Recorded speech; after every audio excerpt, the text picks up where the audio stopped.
Welcome back to this episode of Uncover the Human. Today, it's just two of us again. It's just Cristina and I. Welcome back, and we still have our festive holiday decor up. And by that, I do mean our Zoom filter of fake lights. Yes. Yeah. But you have your Santa hat. You look I've much got more my authentic. Santa. Yeah, I've got my Santa hat. So it's 2.25. Does the Santa hat count as a quarter person? At least. At least. I mean, it is a representation of the spirit of Christmas, so it might be a lot more. Who knows? Yeah. The amount of cheer that it brings to the room, it's got to be at least a quarter person. Or maybe I'm the quarter person. I feel like and I've the seen hat is many the full movies person. where it is the magic. I'm the quarter. The hat I'm in is my the, very is the authentic pullover, so yeah. it's my holiday outfit. Well, Today, we wanted to talk about leading change. yes. What to do as a leader who's helping with change. Hopefully helping with change. Yes. We've talked about why change is hard. We've talked about change in many different ways. But leading change, I don't think we've addressed. It's like, what do we actually do when change is presented to us on a platter? What's our role in it? And so how do we go about it? So yeah, that should be interesting. We don't really have a prescribed outline for this, so you're on this roller coaster with us. Welcome to a live journey, pre-recorded. Which is pretty much how change feels. It is a live journey. Yeah. That's why we decided we'd do it this way, and definitely not because we wanted to brainstorm it. Yeah. Now, on the other hand, when I would talk about leading change, please plan. Don't do as we say, not as we do. Yeah. don't just ad lib your way through leading change. That's not a recommended formula for success. That's probably the number one rule, if there are rules on leading change, is be ready for what you can be ready for, which is quite a bit. Mm-hmm. And then be ready for the fact that there's a whole lot that you're not going to be ready for. And it's going to constantly be different. Yes. Be ready. Start planning and know that your plan is not going to happen. And it still is worth making the plan. You have to do it because you have to start considering all these things. And to your point, thinking about the things that you can control. All of those are going to be important. And inevitably, there will be things you can't know about or won't know about that will just throw wrenches all over the place during the timeline. And it will throw the plan off, which I think people can easily get frustrated by. They can feel like, well, it didn't go according to plan, or I'm not going to make a plan this time because last time nothing went according to our plan, which is likely true. But the actual value of the plan is not in its perfect execution. It's in the thinking about things that are coming down the pipeline and being sure you're thinking of the larger ecosystem and knowing what probably needs to happen, because it keeps you 2 steps ahead of where you need to be, which is exactly where you need to be if you're leading change. Yep. Yeah, I would definitely agree. I think the biggest piece about leading change is, as a change agent, change leader, your role is to be thinking 2 to 5 to 10 steps ahead. So whatever is happening at the moment, you're already past it. You're helping it happen. You're enabling what needs to happen. You're observing what's working and what's not working. But from a planning perspective, you are definitely 5 to 10 steps ahead. That's probably at the core of leading change. It's not waiting for something to be happening to then be doing it and planning it and thinking about it. Like, you've thought about it ahead of time, and you have something that you plan to have. I don't know how many times we can say plan in this conversation about leading something that's unplanned, but it's it's true. It's that there's elements that need to be happening, and the more you can look ahead, the more successful, or at least the more calm you can be when you're dealing with that 20 to 50% of curveballs of things that are not going to go as you expected them. Yeah. And that's one thing that we always lead with in our presentations and everything when we're helping people through transformations is the understanding that there is the change curve, that there will inevitably be kind of the resistance, the holding back. We've talked about that a little bit before.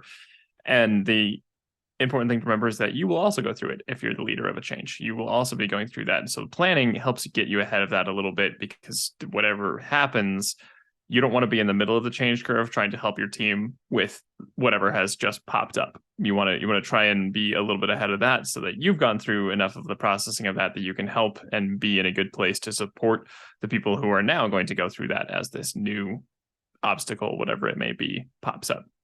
Yeah. Yeah. And actually, I just thought about something as you were saying that, because I think we're getting closer to defining what leading change is. I recently read it kind of a comparison or webpage article that talks about change leadership instead of change management. And it separates the two, as in the management is the plan, the process, what's actually changing. The leadership is the humans. And so the difference is when a lot of people focus on change management, that's great and all and necessary. But unless that your change management includes the humans, it's flawed. You're just not going to get there. Having templates and a plan and a methodology and a linear work stream, it's great and necessary, but it's not enough because the humans bring the unpredictability of it. So what skills and what do you need to do to lead the change, not just manage the change project, which is two very different things. Very related, but very different things. And so the change curve. Oh, go ahead. Sorry. No, sorry. Go ahead. So I was thinking the change curve that you mentioned is in the change management. That's the solid piece. We know there's a change curve. We know how people go through it, more or less. We know people will go through it. The change leadership piece is really we don't know when people are going to go through it. We don't know if they're going to skip steps. We don't know how many times they're going to go through it. And we can help them through it with the flexibility of it's not going to be a planned. Oh, I'm in denial right about now. And I had predicted that in my change management plan. I'm really glad you pointed out both sides of that, because I think both are crucial to have that. And that's why having this plan is important. And having a plan is not everything. You have to have both sides of this. You can't just have leadership without the plan. For one, it's going to be particularly difficult, and you basically guarantee throwing people into the change curve in like a washing machine like cycle. But you need some of that structure to help people kind of ground and continue to come back and have something to some touch points and some safety, basically, to provide that otherwise lack of structure that will inevitably happen. And if you only have the plan, why would anybody go through it? They're just going to be wandering around the structure of a plan. And that it's the same reason that no technology has fixed a problem. It has to be how you use the technology. Salesforce can be a really powerful CRM. It doesn't mean that we don't do any work to manage customer relationships. We Salesforce can be an incredibly powerful tool, and it can't be everything. We have to do the other portion of it. And I think that's where the change leadership kind of comes in an analogical sense. That's where we need that human that is dealing with that unpredictability on top of something that is more structured and has rules / plans / processes. Yeah. So it's almost like the success to leading change is really change management plus change leadership, which we'll probably have to create a new word for, is change something. And but it includes both, because it is both an art and a science. And so the science is the part that you can plan for. It's the part that you can think ahead and have structures and have templates and have models that you utilize and have tools that you take out when needed. The art is remembering these are humans. And so while you may want them to receive your communication in a certain way, you have 0% control over how they're going to receive the communication. You have 0% control over the fact that they're going to receive it at all. Hmm. Yeah, we always love to use the phrase, you can lead a horse to water, but you can't make it drink. Like you can do as much as you want, but you can't make, and you can lead as much change as you want, but you can't make people go through the change. You just have to provide as best a structure as you can for people to get there. Yeah. Yeah. So when it comes to the science portion, let's unpack just a little Okay. bit. What are things that people might need to think about to create their plan? What are questions they should ask? So some of the basics and some of the foundational pieces, which are part of probably virtually every single change management model that's out there with whatever acronyms they have, it's a why. Have a clear way to define what the why is of the change. Why are we doing this? And that why needs to be human if you actually want the humans to change behaviors, meaning it can't be about the bottom line. It can't be about what the shareholders may be or the board of directors may want to understand. That's one why, and it's necessary, and that's great. But if you're that why, it's almost an outcome of people changing behavior. And if you want people to change behavior, it has to be about them and their lives. So, it is a start with why, but it isn't. Because first you actually have to understand, have a really fairly clear understanding of what's changing in people's lives. What are we trying to have them do? What are they doing today? And what are we expecting them to do tomorrow? And how do you bridge that gap? What do they need to learn? How do they have to think? Who do they need to interact with in that journey from current to future? And then once you understand a little bit more what their journey looks like, you can create a why that makes sense to them for their journey. Mm-hmm.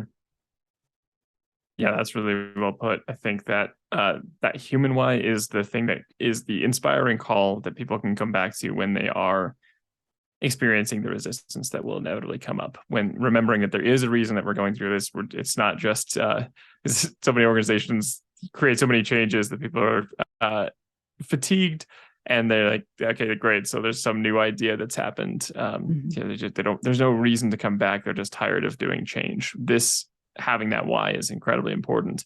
And to your point, that also helps define that journey. That journey is the other thing you get to plan, and you can start to think about who needs to know what, when, how, what else will they need, what are the gaps. You won't be able to cover this 100% before you start the project. Some of it will happen a little bit on the fly, but getting that initial outlook helps you stay those 2 to 3 steps ahead so that you're still moving other things forward, even when the bumps come up that you have to circle back around and think about again.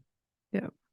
Yeah. And I think it's very important because a lot of times, especially when change management is brought in after the change has been announced or started, then there's a lot of catch up to do. But in that the phase of understanding what's the expected future state of the team, the project, the organization, the department, and the company, and what's the current state. It's not easy for us change agents, but it's easy from an organizational point of view to want to skip the current state because it seems like a waste of time to say, oh, well, why do we, the current is what we want to change. Why should we bother understanding what the current state is and spending time there? The reason why it's important is because that's how you communicate. You can't communicate if you don't know where you're starting from and just saying, okay, okay, everybody meet you in Rome. And then everybody's like, okay, how do I get there? And I'm like, up to you. I don't know where you're coming from. So figure it out. At which point is why you even have change leadership or a change agent. The role of the change specialist is to help in the journey. They kind of have to know where the journey starts. Otherwise, yeah. Why are they there? Not only, but from the people that are trying to go to Rome, well, they're worried about other stuff. If you don't help them throughout the journey, they're not gonna. You can show up to Rome. There's not gonna be anybody there. Yeah. Yeah, you're just taking steps in the dark then. If you have no idea where your current state is, you just like, yeah, we're going to move in a direction. Is it Yeah. the right direction? Like you vaguely know you need to get to Rome. If you have no idea where you are, what direction do you go? Yeah. Is Rome closest to the west? Do I just keep walking in circles until I get slightly wider and wider until I happen upon Rome? How are we going to do this? Yeah. So that's the big piece is that in the science is document, understand the current state, understand what the future state is so that you can create that journey. And then the other piece for that is now do that for anybody impacted by the change. And this is another really attractive shortcut place where like, well, it's only impacting the one person or the one department.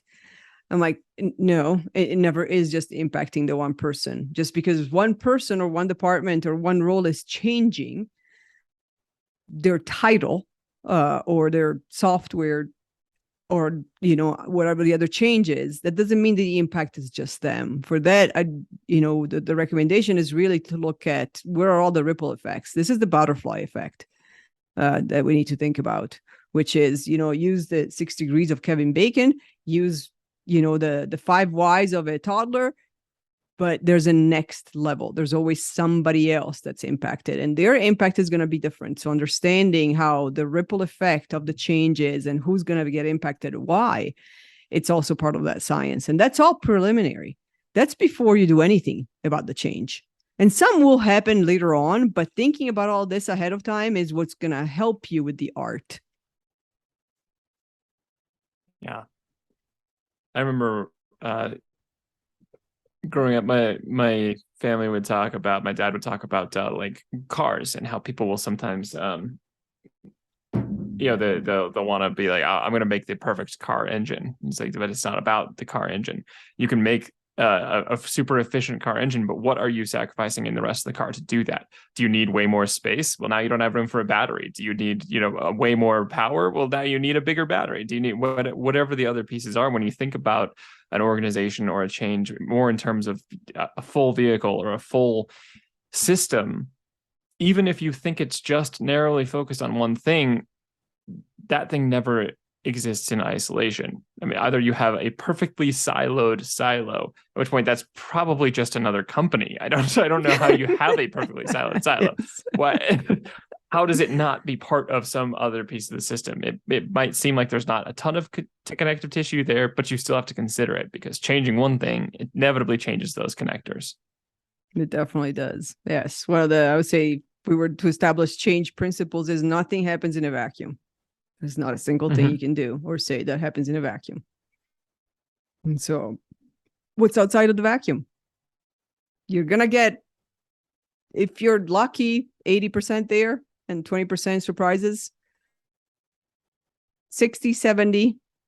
If you're, talented, sometimes it's a lot less, but at least you're thinking that way. At least there's a whole unknown side that I'm not thinking about, and I'm going to find out in the middle of the change of this impact. There's a big difference between knowing there's an unknown and finding out there's an unknown. Yeah. You might not be able to define what that unknown is, but knowing it's there changes your approach entirely, as opposed to confidently believing you know everything when inevitably you will not. And that goes to a key point, I think, in change leadership is that curiosity, leading with the open mind of like, well, what else could be changed by this? What if that would affect that person? What if, and then it's just a conversation. Just like, hey, we're changing this. Is this something that might impact your department? I know that you do this workflow or this process that ends up interacting with this. And sometimes maybe the answer will be no. And sometimes you will find a little rabbit hole that you need to do some untangling on and make sure that will sort out as you move your journey from that current to future state. Yeah, definitely. I would say another science piece is communication. There can never be enough communication when it comes to change. It's like all the emails, all the town halls, all the messages, all the one-on-ones, all the team meetings, and like just expect the fact that the information was either didn't make sense, needs to be heard again, wasn't heard, didn't get there, it didn't really connect the dots, anything. And so it gets tiring for the messenger to keep reiterating the same message and thinking this is now starting to sound condescending. Why do I have to say it again? But one of the rules of thumbs, I think, from advertising and marketing is like when you are about tired of saying the same thing, that's when people are actually starting to hear you. Mm-hmm. I think that's another one people fall down on for exactly that reason. Either they don't repeat it enough, and then they feel like, well, people just didn't, people don't aren't paying attention, so why Mm-hmm. that was a waste. Or it's the same as like planning, and then things don't go according to plan. If you communicate and people don't receive the communication, it's not the same thing as that communication being not time well spent, because that reiteration is what you need. Maybe you needed to say it another 5 times before it would sink in, or maybe just expect that, as will inevitably happen in a large enough organization, especially, someone's not going to read it. Someone's not going to pay attention. Someone's not going to see it. And that's should also be expected. And once again, it doesn't actually mean the communication was worthless. Because even if it wasn't read by anybody, it put your thoughts in order. And now when they inevitably have to come asking because they didn't communicate it, or they didn't read the communication, you have it. You have the answers ready, and you're ready to help with that. So that communication piece is absolutely crucial, and something that should be reiterated, and not ad nauseum. You have to say things enough times for them to sink in, and it doesn't make it worthless because they didn't hear it all in the first time. Yeah, definitely. We always talk about the Geico effect. It's Geico advertises a million times or more, probably more a day, in different ways. That's the other trick about communication: is the same message said in the same way, it's has less chances of getting through. Change it up. Your audience is varied. What they're going to pay attention Mm-hmm. to is very different. So change it up. The core message is the Mm-hmm. same. How you do it is different. How you try to get their attention is different. And so that there needs to be different ways of getting the same message out. And then I would say from a science perspective, those are probably the biggest pieces. Is being ahead, looking ahead, being 5 steps ahead, have enough of a plan that you know what's coming and what needs to be done. Understand who's impacted and how they're impacted, and really document that well, and spend time. Look at the journey from current to state. So define current, define future, and communicate ad nauseum. Keep communicating. Be it yet another Geico ad. Yeah. And I really like how you said that, like, you should mix up the communication too. And if you want to extend the Geico metaphor, then you can have it said 1,000 times with the gecko, throw a caveman in there occasionally, throw whatever other of their 5 mascots they've had in the last couple of years, which we can all now list, or at least I can list and have thought about, because there was that much repetition. I've seen these all so many times. They are in my head somewhere. Yeah. Yeah. And that's why it works. That is why it works. Yeah. So now to the art side of change, of leading change. That's where the humans come in. So that's where all this planning and all these things that you've done get thrown out the window half the time.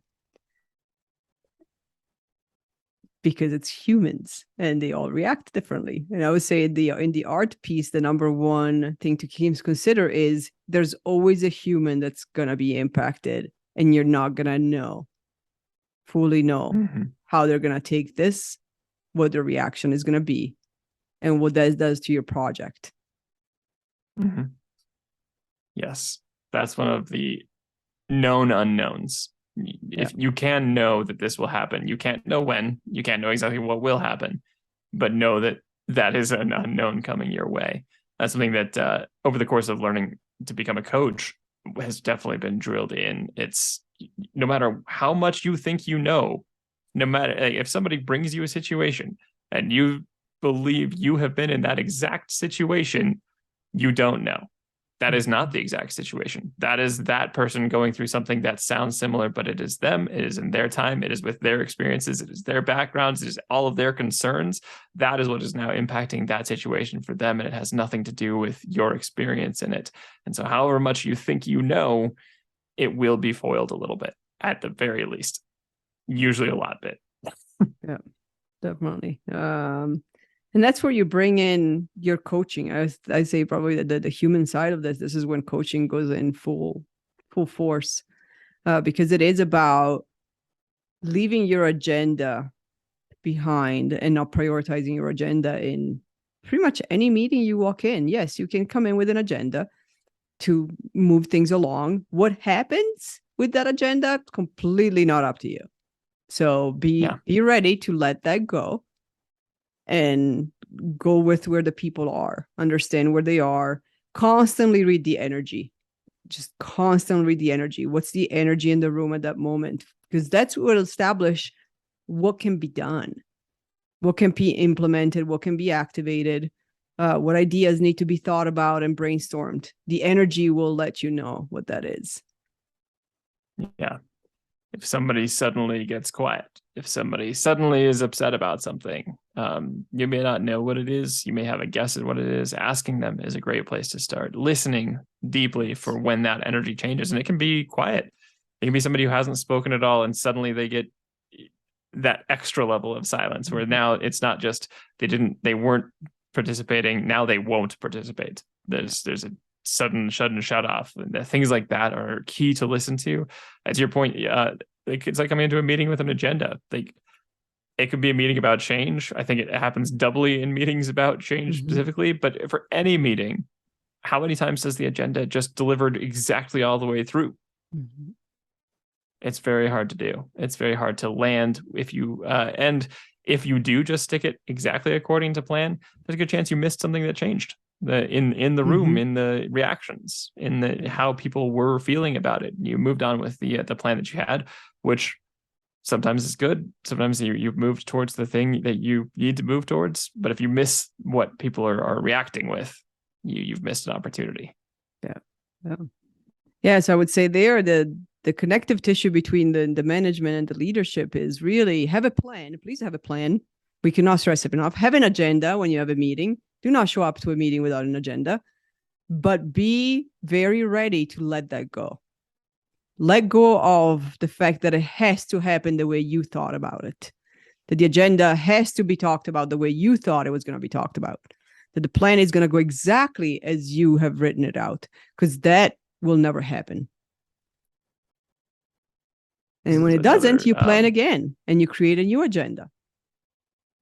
You can still have movement. It's not the movement that you created. You're not creating this movie because you're not the only participant in the movie. yes. This is another coaching term, the idea of detached involvement, to be in that Mm-hmm. space where you are involved enough to do things like create a plan, create an agenda, to create what you think should happen, but you're detached enough to know that when things are different, or that you can't be the one making the change happen, you're just there trying to lead the change. You can't make everybody individually change. That's where you need that detachment from the original plan while simultaneously remaining involved enough to keep planning. And I like that you said like it it doesn't mean you don't have action and forward momentum.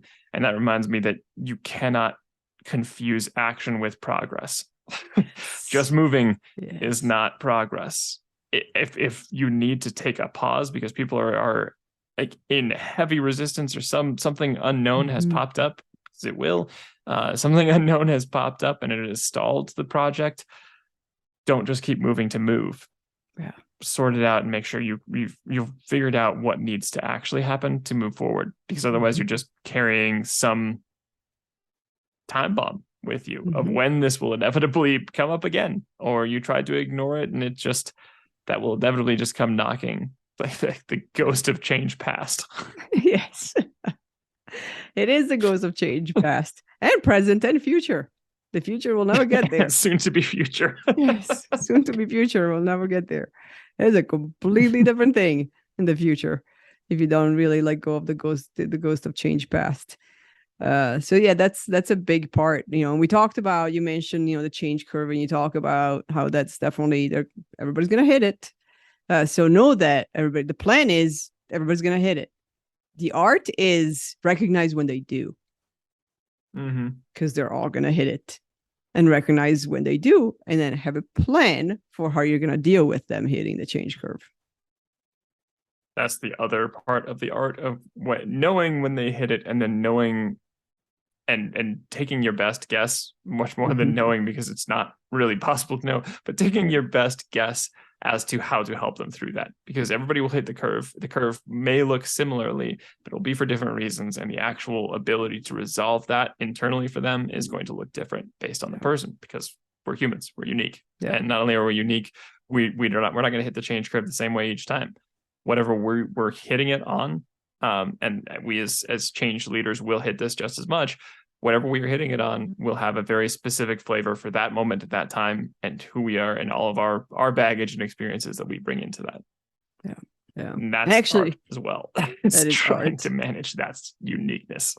Yeah. And you just touched on an excellent point about the art piece, is that the change curve and the change is not just happening to everybody else. We're going through it as well. Every time the plan derails, we are going through our own change curve. So understanding that, being self-aware enough to know that we can't derail the project because we can't handle our own change curve, that's a big thing. How is the change impacting me every step of this way? Because it is going to continue to impact me. Yes. Yeah. That self-empathy, and it can be incredibly helpful to know that about yourself, because it also helps you identify that when it's happening for other people. Because if you can reflect, if you can think about, oh wow, I really had a strong reaction to that, or oh wow, I can see now in retrospect I was in the change curve there, that could help you get a leg up on the empathy you need, and the foresight you need to see when somebody else is hitting that. And it's not bad that people hit this. This is normal. This is going to happen. This is not a judgment. I'm like, well, here's the person who's now the stick in the mud on this change project. It's not a judgment. It's not something to cast on people. It's something to know, because you are now leading a change. Yeah, Play with all definitely. the cards available to you. Know that Yes, this is happening, and it's not a bad thing. indeed, indeed. And to go back to something that you mentioned earlier, which I think is extremely important, is action does not equal progress, which is kind of back to, yes, we have a plan. We walk in with a plan. Checking things off of the task list of the plan, that's not progress. And so measuring the success of the change based on what we've been able to check off, might as well tell you right now, the change is failing. So why waste anybody's time? You're not going to get to success unless your success rate is 10% or lower than that. So progress is getting to the core. Progress is seeing people's behavior change. Progress and knowing what you see in that. And progress really is about knowing that something even as small as somebody who used to be silent in meetings now no longer is, that's progress. That's changed. Seeing somebody go through the fear zone. We like to look at the fear, the comfort to growth zones movement when we look at change, at leading change. Knowing that somebody is in the fear zone and they have moved from either comfort or learning into fear, that's progress. Something is getting worked on.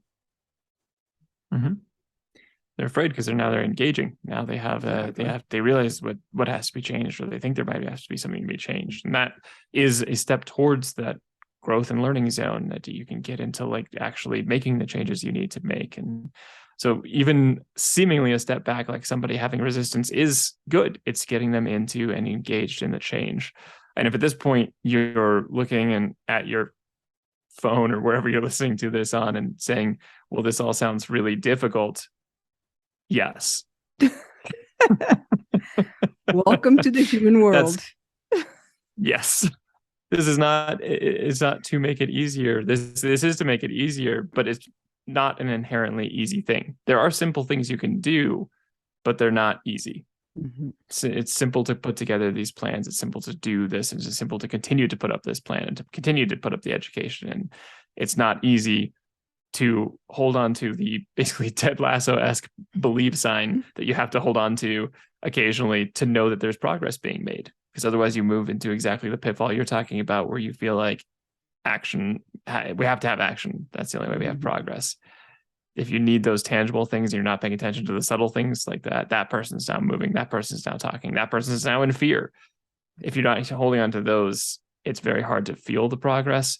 And even when you are, it's going to be difficult. It's going to feel like you're wandering into the clouds a little bit. And that is expected. It's not bad. Yeah, definitely.